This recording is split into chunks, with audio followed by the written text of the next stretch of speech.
Bonjour, alors 7e vidéo de cette série de rudiments de calcul matriciel. On va essayer d'être court aujourd'hui et on va s'intéresser à l'associativité du produit matriciel. On a vu dans la 5e vidéo que le produit matriciel n'était pas commutatif en général, enfin qui n'était pas commutatif en tant qu'opération. Que si je prends deux matrices A et B telles que le produit AB et le produit BA sont possibles, AB n'est pas en général égal à BA. Maintenant je vais m'intéresser à ce qui suit. Si je prends A, une matrice de MNP de R, donc on va dire que NP, Q, R sont des entiers naturels non nuls, B, une matrice de MPQ de R, C, une matrice de MQR de R, eh bien, on va tout simplement dire, donc vous voyez que le produit AB est permis, qu'une fois que AB est fait, le produit ABC le produit de AB avec C est permis, donc vous voyez, AB, C, ce produit-là est possible. Donc le produit entre A et B, c'est un peu flou, que se passe-t-il? Voilà. Le produit AB avec C est permis, parce que AB, ce serait une matrice de taille MNQ, la matrice C, c'est une matrice de taille MQR, donc AB fois C, c'est possible, et il se trouve que ce produit est égal au produit ABC, donc le produit de la matrice A avec la matrice BC. Donc le produit matriciel est associatif. C'est ce qu'on appelle l'associativité. Je ne change pas l'ordre des protagonistes dans le produit. Par contre, je me permets de déplacer les parenthèses. Commencer par AB puis multiplier par C revient au même que de faire A fois BC. Vous avez bien vu que je n'ai pas changé l'ordre, c'est très important. Donc par exemple, si j'ai deux matrices A et B telles que le produit AB soit permis, et alors soyons plus clairs encore, on va prendre A, B appartenant à Mn de R pour être plus simple. Donc matrice carrée de taille n, et bien AB, le tout au cube, qu'est-ce que c'est? C'est AB. Oui, pardon, j'oublie un truc important. Donc je vais quand même finir ma phrase. AB, AB, AB. Et ce que je veux dire aussi, c'est que du fait que les parenthèses, que l'ordre dans le produit enfin, l'ordre de priorité quand on n'a que du produit, en fait, commencer par AB ou commencer par BC, ça ne change rien tant qu'on ne déplace pas les matrices dans le produit, eh bien, on peut enfin parler de la matrice ABC en fait. ABC a du sens. La matrice ABC a du sens parce que justement, on peut la calculer soit avec AB fois C, soit avec A fois BC.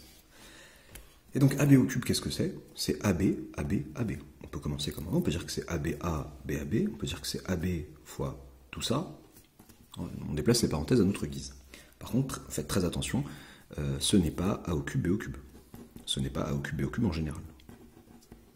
Le fait de dire que ce serait A au cube, B au cube, ce serait d'utiliser, fallacieusement en général, la commutativité du produit, commutativité que l'on n'a pas. Si les matrices A et B commutent, pour le coup, on peut ranger tous les A ensemble. Donc le A qui se déplace là, le A ici, donc ça fera du A au cube et du B au cube. Voilà. J'en profiterai dans une vidéo séparée, je profiterai d'une vidéo séparée, je pense, pour parler d'une puissance, parce que c'est une puissance d'une matrice. Mais AB fois AB fois AB, voilà ce que c'est. Oui, voilà. Et qu'est-ce que je voulais faire d'autre? Je voulais finir sur une preuve de l'associativité du produit matriciel à l'aide de formules, à l'aide de la formule du produit en fait. Formule du produit matriciel qu'on a vu en 4e vidéo. Donc, si je veux prouver ça, donc je prends toujours mes matrices ABC indiquées ici, et j'ai quel que soit I, donc je sais que la matrice AB fois C, cette matrice-là et cette matrice-là, donc je veux montrer qu'elles sont égales, je sais qu'elles sont toutes les deux de taille MNR. Quel que soit I appartenant à un N, quel que soit J appartenant à un R, eh bien, là je vais utiliser en fait la notation avec les crochets qui va être plus convenable ici, au lieu d'avoir à nommer la matrice AB, la matrice BC, la matrice ABC, la matrice ABC. Bon, je vais plutôt dire que je vais calculer le coefficient IM, JM de cette matrice. C'est la somme, donc c'est quoi la dimension commune? AB c'était une matrice de taille NQ, C c'est une matrice de taille QR, donc la dimension commune c'est Q. Somme pour K allant de 1 à Q, des AB crochet, donc IK, C crochet KJ. Donc le IM, KM coefficient de la matrice AB, IM ligne KM colonne, et le KM JM de la matrice C, KM ligne JM colonne. Mais la matrice AB, on sait calculer ses coefs. Là, il faut faire attention aux lettres. Donc ça, c'est la formule du produit matriciel avec AB. Donc, je vais changer le nom de l'indice, là, c'est la somme pour L allant de 1. Donc AB, la dimension commune, c'est P. des A, I, L, on fait attention, c'est le L la variable mètre cette fois-ci, BLK, pardon, multiplié par CKJ, toujours dans cette somme. C crochet KJ. Ok, ce que je peux aussi écrire comme étant la somme pour K allant de 1 à Q, de la somme pour L allant de 1 à P, des AIL, BLK, CKJ. Crochet toujours. Enfin, coefficient, je rappelle que cette notation, ça veut dire le IM ligne, le coefficient à la IM ligne et LIM colonne de la matrice A, par exemple. Ok. Et maintenant, si je calcule le coefficient à la IM ligne JM colonne de la matrice A fois BC, montrer que c'est la même chose, bah, c'est la somme. Donc cette fois-ci, la dimension commune, parce que la première matrice du produit c'est A, la deuxième c'est BC, et la dimension commune c'est P. La première est de taille NP, la deuxième est de taille PR.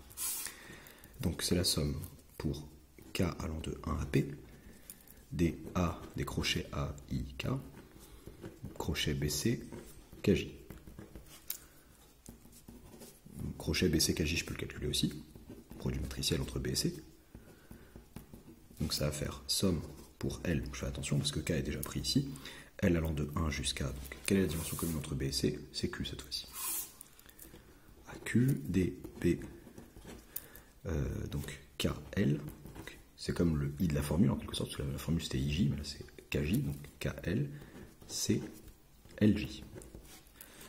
Et je peux aussi dire que c'est la somme, donc si je veux rentrer ce coefficient dans la somme en tant que constante multiplicative, somme pour K allant de 1 à P, de la somme pour L allant de 1 à Q, D, et j'ai été gourmand en termes de place, AIK, BKL, fois CLJ. Regardez ces deux termes-là, on a ça et ça. Qu'est-ce qu'on remarque? On remarque que c'est la même chose en fait. On va dire mais non, c'est pas la même chose. Là il y a AIL, là il y a AIK, là il y a BKL, BLK, là il y a CLJ et CKJ.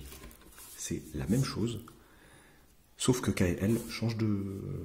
Enfin, sauf qu'on intervertit les rôles de K et L. Là je peux tout à fait dire que c'est la somme pour L, donc nommer différemment L et K, déjà.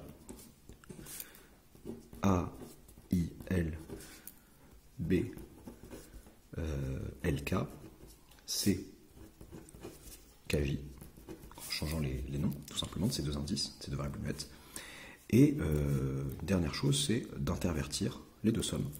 Les indices sont indépendants l'un de l'autre, L et K. Et bien je peux dire que c'est la somme pour K allant de 1 à Q, de la somme pour L allant de 1 à P, de la même chose. Flemme de la réécrire, cette même chose. Et on remarque que c'est donc crochet AB fois C, I.